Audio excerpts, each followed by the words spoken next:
China's vice minister could soon be in Grenada to sign major agreement. Details to this story and more in the National Report.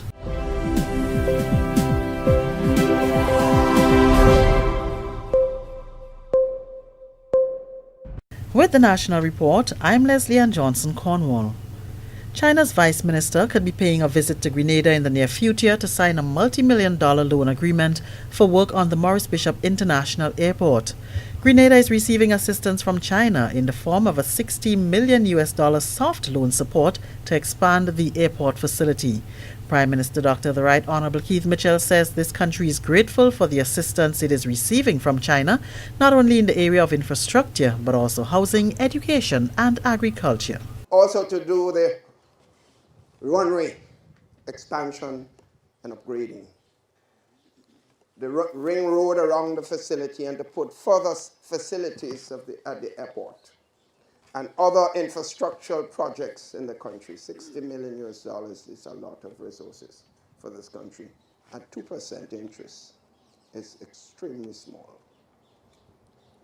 That, we hope the Vice Minister of China will be here very shortly to sign this loan agreement. The contractor has already been chosen, so they should be here. In fact, they've started mobilizing already, so we expect to see very quick action in terms of that particular project. Dr. Mitchell was speaking at the handing over ceremony of a fleet of vehicles to the Grenada government from the government and people of China. Tourism Minister Dr. Clarice Modeste Kerwin is among a list of panelists who will examine the subject of rebuilding and recovery, the future of Caribbean tourism, at the week-long State of the Tourism Industry Conference in Grand Anse next week. CTO officials say the subject has become more urgent given the destruction caused by Hurricanes Irma and Maria. The 3-hour program is designed to explore and examine the issues and key recommendations that should be considered as the Caribbean seeks to rebuild after the traumatic impact of the hurricanes. Delegates will also focus on mitigation and preparedness in Caribbean tourism and the real economic cost of a disaster. During the October 9 to 13 conference, policymakers, travel professionals, and public and private sector partners will gather to discuss issues and find ways to keep the region competitive. Ms. Francine Stewart, Marketing Manager of the Grenada Tourism Authority, speaks to the importance of the conference for Grenada. The conference coming to Grenada not only is a chance for us to showcase our destination, Pure Grenada, Carriacou, and PT Martinique, and I'll tell you something exciting that we're doing on the Saturday as well.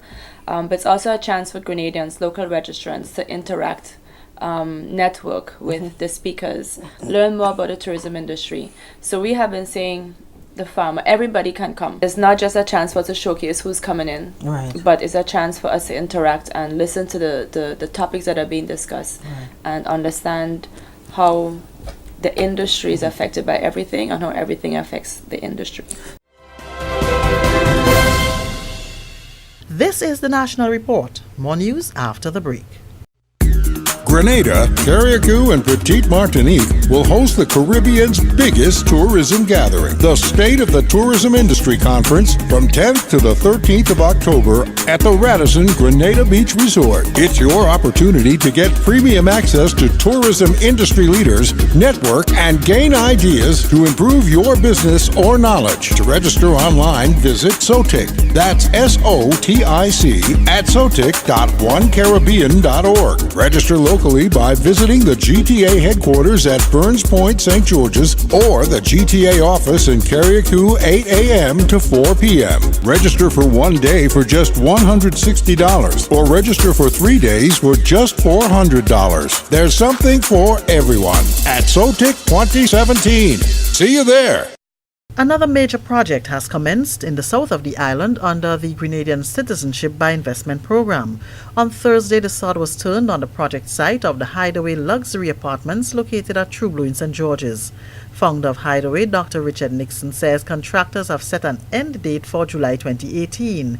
He says the project will provide close to 100 part-time and full-time jobs. We have also incorporated in interior design a high degree of flexibility, whereby each unit will have soundproof double doors so residents can grow into 2, 3, or 4 bedroom units, and at the same time be reduced from 2-bedroom to 1-bedroom or studio units. In addition, our smallest unit is built and fully furnished to exceed the minimum hotel standard, so at any given point, this facility can easily convert it into a proper hotel as well. We will be building 3 different kinds of condo units. There'll be 14 studio units, 14 single-bedroom units, and 14 2-bedroom units. All units are fully furnished and each with a small patio or veranda.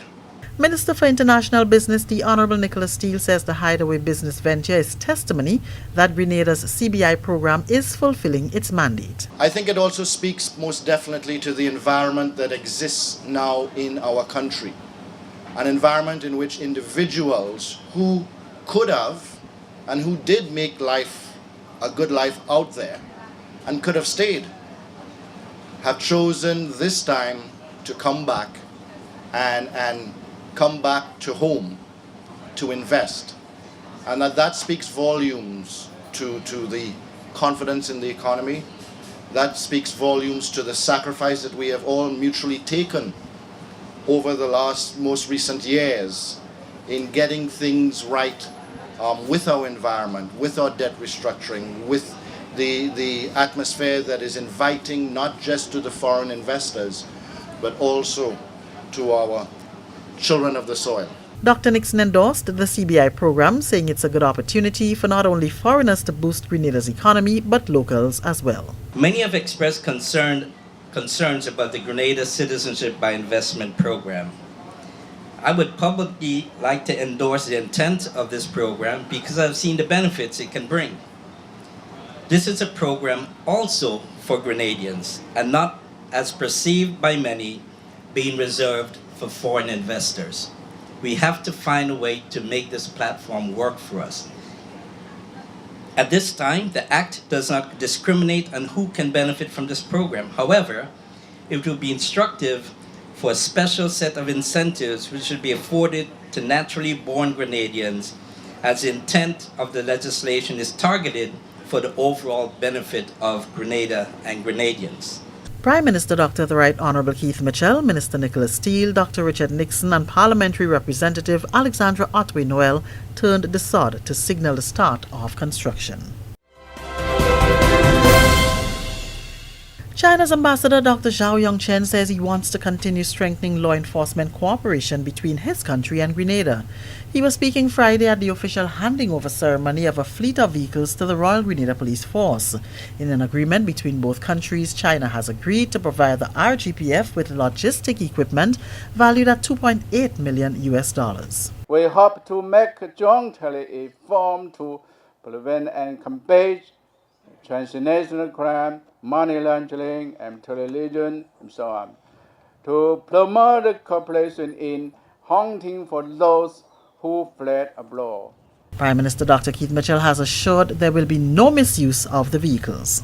We are happy to have you here at this time. We're happy to have the services. We're happy, proud to have the type of police force who will be able to utilize at its optimal level the facilities and products that you have now delivered. They just have to share with their brothers and sisters. I thank everybody, and I thank you so much for this important activity here this morning. We want you to rest assured you will not see the misuse of one vehicle. We will be vigilant. I know the Commission's leadership will be vigilant in ensuring that we use it effectively and we protect it, and only those who are responsible drivers will be attached to those vehicles.